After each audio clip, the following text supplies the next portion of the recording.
Tony Stewart determined to do NASCAR farewell his way. Indianapolis camera crews from the local television affiliates were mingling by the elevators, occasionally glancing across the lobby and through two sets of glass door separating them from Tony Stewart. The three-time Sprint Cup champion and two-time Brickyard 400 winner, Stewart sat in the photographer's room at the Indianapolis Motor Speedway and stared back at them as he leaned deep into an office chair, corded phone pushed into the crook of his neck.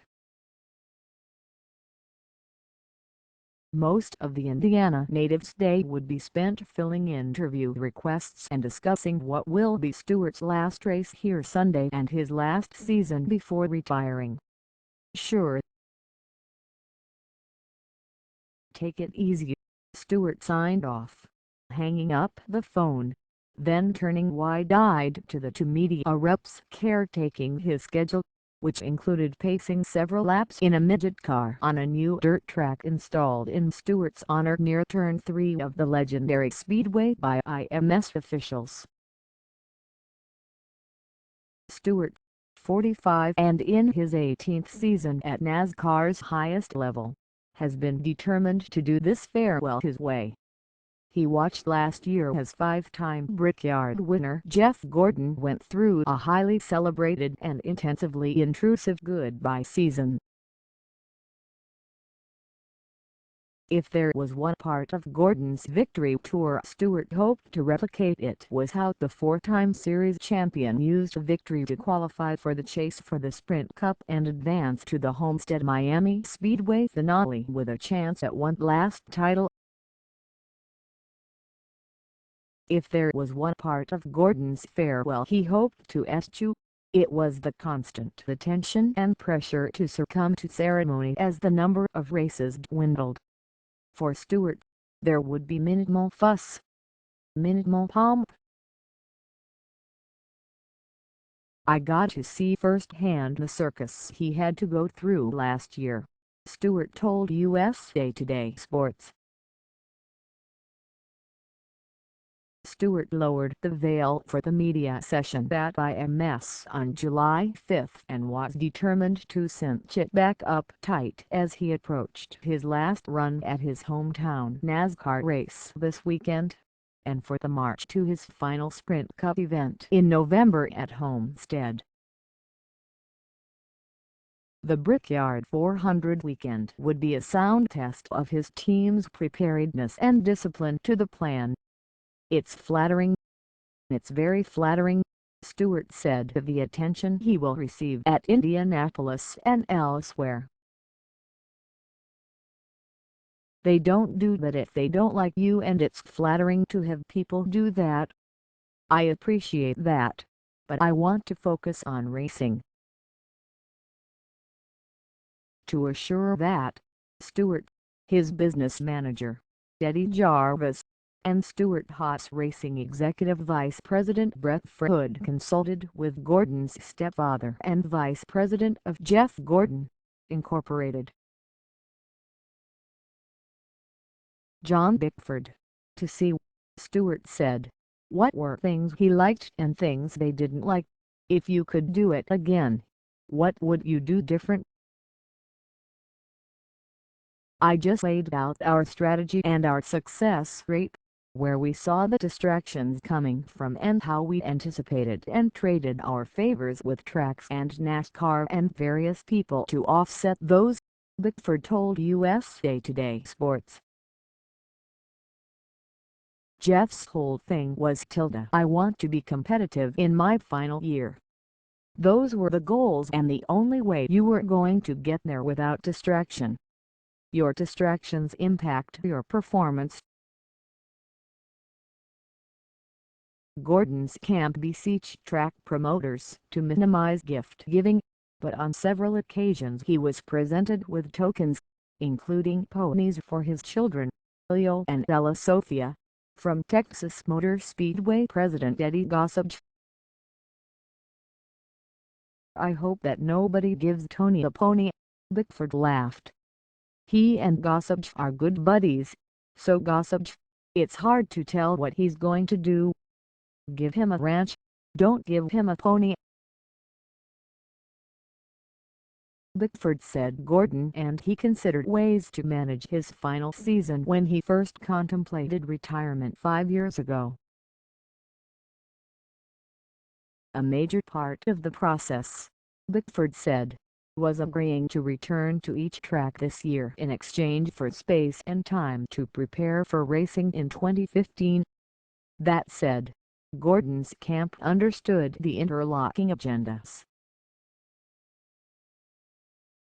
The tracks are trying to leverage the tickets and you could see that, Bickford said. So they do driver packages and name grandstands and do all sorts of stuff. I think we saw that coming and we tried to do things that were less distracting. I shared these stories with Tony. And these are really smart guys. They watched very carefully and they were heads up on that. Gordon is also helping Stewart's wish for a lower profile at Indianapolis in an unexpected way, as he will come out of retirement to replace Dale Earnhardt Jr., who's recovering from concussion symptoms.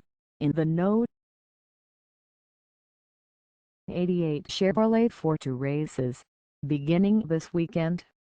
Indianapolis Motor Speedway President Doug Bowles said Stewart conceded to the dirt track publicity day because it long preceded the race weekend.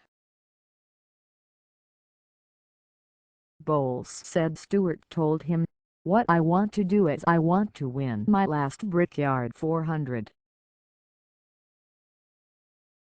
I do think Gordon returning is going to allow him to focus on racing and not get all the questions, where on some level without the Jeff thing the focus would all be on Tony and he would be hiding," Bowles told USA Today Sports.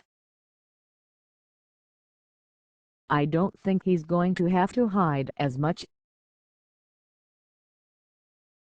Gordon's promise to return to each track this season for fan engagement after concluding his schedule as a Fox Sports analyst had already put him in position to be energized at an expanding role at Hendrick Motorsports. He and owner Rick Hendrick spent a lot of time at Kentucky. Really got Jeff fired up on the fact that Jeff saw it from a different perspective, Bickford said. He was on every driver's box at Hendrick Motorsports, watching, listening to the crew chiefs, looking at the strategy, what was going on, watching the teams. So he got a new role and he was very excited about it. I think Tony is going to do the same thing. By the end of 2015, Gordon had celebrated lesser-known friends whom he'd met on his journey to stardom, hosting several old sprint car connections in a suite during his final Brickyard, but his final weekend at Homestead felt like a coronation. He was joined behind stage at driver introductions by 3-time Formula One champion Lewis Hamilton. Mario Andretti pressed through the multitude around his race car on the grid for a handshake and photographs. Stewart does not foresee such a spectacle for himself. "I love Jeff. Jeff and I are better friends now than we have ever been, and when you go with your buddy and he breaks your back and you still like him as a friend, you've got a good friendship," Stewart quipped, referring to the January off-roading accident that cost him the first 8 races of the season. "But our personalities are different. Perfect example, through the years, when Jeff and I worked with Chevy, Jimmy Johnson and Jeff and Dale Earnhardt Jr. they would send to the suit and tie events. They would send me to the factories. And while Gordon threw a lavish party at the Villa Casa Arena on South Beach that pushed into pre-dawn hours, Stewart, if he doesn't have beauty as a newly minted champion, expects to again be behind the wheel of a motorhome plying Interstate 95 north, making miles before the sun rises. "I'm going off-road riding on Monday," he said of the first day free of driving responsibility. "Most likely, I'm going to be in the motorhome driving with the bus driver home because he can't drive straight through to get the motorhome parked in Georgia the next day. Driving off into the sunrise. Different. And his way